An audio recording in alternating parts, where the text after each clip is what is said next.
Private low.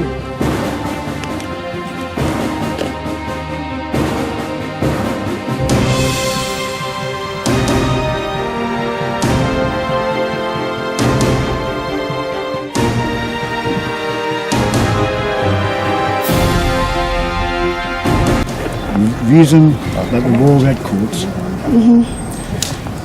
redcoats were first worn during the time of Oliver Cromwell, when he was forming the new model army. There was a surplus of red dye in London, and that's what he used for the uniforms. The red coats you would wear during your battle. Now the red isn't to camouflage blood or anything like that. It's not knowing it's that's a policy. Present! Fire! Private low! Fine, you saw the smoke that we had that came out when we were firing. Now if you can imagine thousands and thousands and thousands of soldiers, eventually you just can't see anybody because the smoke just obscures them. So the red was basically there to help the officers know who was coming up the hill. That's why they wore bright colours. Now each regiment would have different coloured collars and cuffs. All of those are regimental distinctions, so each regiment in the British Army would have different. Yeah.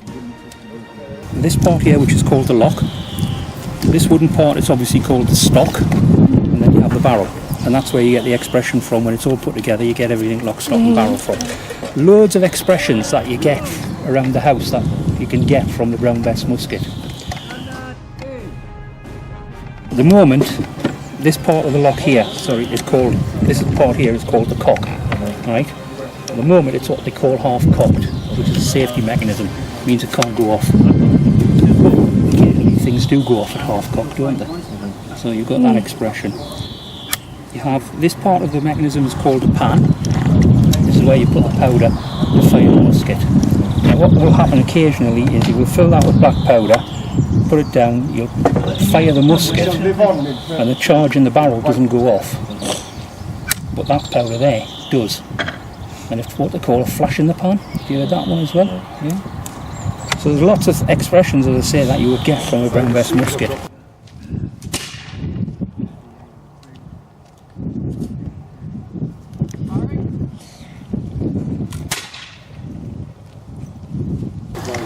You've heard the expression straight as a ramrod. So you have a ramrod, and the reason it has to be straight is so it can go down the barrel.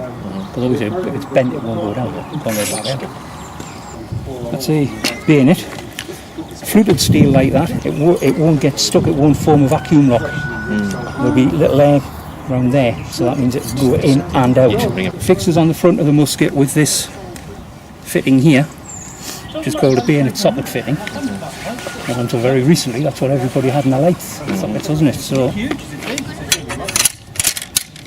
when you're marching 24 miles in a day, and you've got to carry that like that all the time, you do develop a few muscles that you didn't think you would have. Fully trained infantrymen would load and fire about 3 times a minute, but that's what you would have to load and do in battle. You can see that it is smooth inside, so it's not rifled or anything. It's just like a shot, like a shotgun, really. That made it very inaccurate. It made it very, very difficult to hit what you were aiming at. So that's why you get these pictures of red-coated soldiers all standing in a straight line, because the intention was that you would put as much ammunition, as much lead ball into a small space as you could. It didn't matter about aiming. You weren't aiming at the person in front of you. You were just trying to firing and firing and firing and firing. Run! Attention! Shoulder! On! One will advance and fire to the right. Right. Face. By the right. Quick. March.